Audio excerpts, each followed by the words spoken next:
欢迎来到新闻频道，明星们很高兴您订阅了该频道。不到24小时，央视2次点名肖战，这一次他给所有流量明星提了个醒。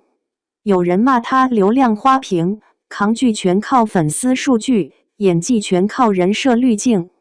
有人笑他半路出家，非科班出身难登大荧幕，质疑声从未断过。但谁能想到，不到24小时，央视竟2次直接点名肖战。这一次，他不光让人刮目相看，更给所有流量明星们提了个醒。半路出家的亚洲顶流，老话常说隔行如隔山，但肖战却偏不信邪，硬是这道山凿成了通往顶流的路。谁能料到，如今这位火遍亚洲的顶流，竟是个半路出家的程咬金。其实，肖战8岁开始学习画画，大学就读于重庆工商大学设计专业。就这样，拿奖、开工作室，订单接到手软，日子按照既定的路线过得安稳又踏实。可命运却偏偏在这时候突然拐了个弯。2015年《燃烧吧少年》，导演偶然刷到他在大学时的表演视频，觉得这小子眼里有光，立刻通过老师联系他。可谁能想到，一个连基础表演训练都没受过素人，竟硬生生从报名的1万多人中闯到了16强。似乎命运也在暗示他就是天生属于聚光灯之下的人。可选秀的热度像流星，转瞬就凉，现实立马就给了他一盆冷水。2016年，他以 X9 少年团主唱身份出道，表面光鲜亮丽，实则这个组合刚开始没资源、没热度，到处碰壁，福无双至，祸不单行。因为组合不行，那他只能到处蹭小角色抢名气。超星星学园里演男主，却没丝毫水花。相爱穿梭千年2里客串梁老板，镜头加起来不到5分钟。非科班的短板在镜头面前被无限放大，僵硬没演技的评价铺天盖地。就在所有人都觉得他要查无此人时，低谷里突然炸出个惊喜。万万没想到，一部网剧我的皇帝陛下的男二竟让他翻了身。他演的北唐墨染，清冷又深情，明明不是主角，却多次冲上热搜，甚至还拿下腾讯视频 Jockey 双榜第1，连路人都忍不住评论问：这个肖战是谁？怎么之前没发现还好人物？可北唐墨染的热度还没退，猝不及防的转折就来了。2019年接触《陈情令》，他连争主角的勇气都没有。公司不看好他，觉得他扛不动大制作，他原本只敢是配角。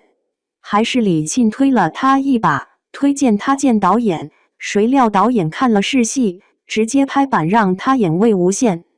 怎料《陈情令》开播即爆，2周点击破10亿，仅仅是开胃小菜，海外粉丝熬夜追更，甚至自发翻译字幕，就为了早点看到他的戏份。这一火，彻底改写了他的人生。微博粉丝从几百万飙到2000多万，甚至一举摘得华鼎奖新锐演员提名。不仅如此，长尾效应更是厉害。他后续主演的《诛仙爱》也是直接登顶中秋档票房冠军。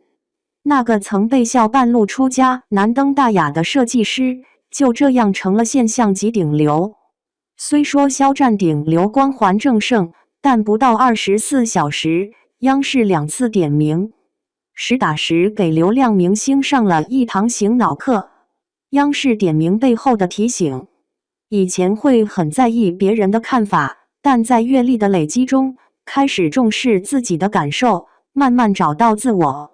这第1次点名，只引用了他简简单单的第1句话，却戳中了流量圈的痛处。流量是流水，阅历才是扎根的土。而提到阅历，那就不得不提最近靠《沉默的荣耀》爆火的于和伟。出道20多年，12年龙套，不抢流量，不追热搜，只跟剧本死磕。剧里那场监狱里的重头戏，2分钟无台词的哭戏，真的是此处无声胜有声。他望着曾黎，泪从通红的眼眶中却凝住不落，眼神里的愧疚与信念演绎得入木三分。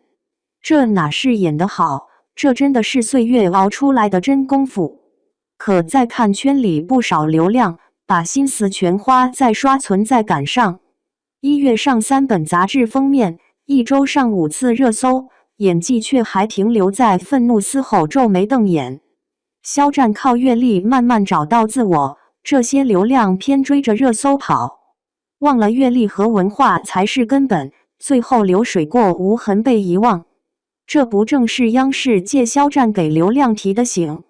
更有意思的是，第2次点名还带火了锦州网友喊肖战去吃烧烤的热搜。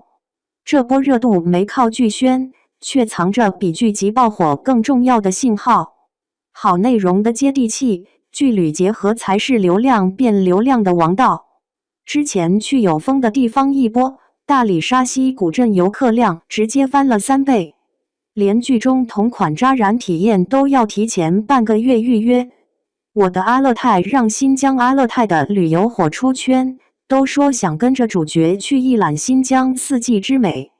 还有前段时间上映的东极岛，把舟山小岛的2战历史拍进故事，不仅让我们知道了历史，更让原本的小众岛屿成了红色打卡的。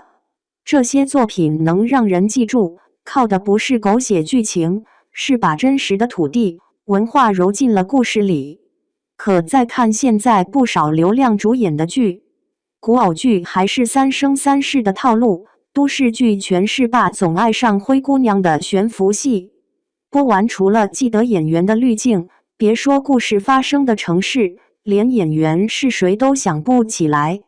谁能想到，这边新剧刚官宣，肖战还没去，锦州就挤满了人，当地文旅话题量直接翻倍。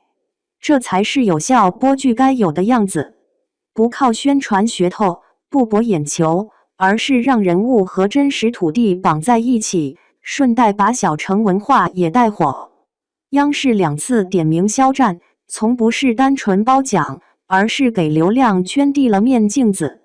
靠热搜堆的热度会散，用滤镜撑的人设会塌，但像肖战那样攒下的阅历，像剧旅结合带火的真实文化，才是能留住的底气。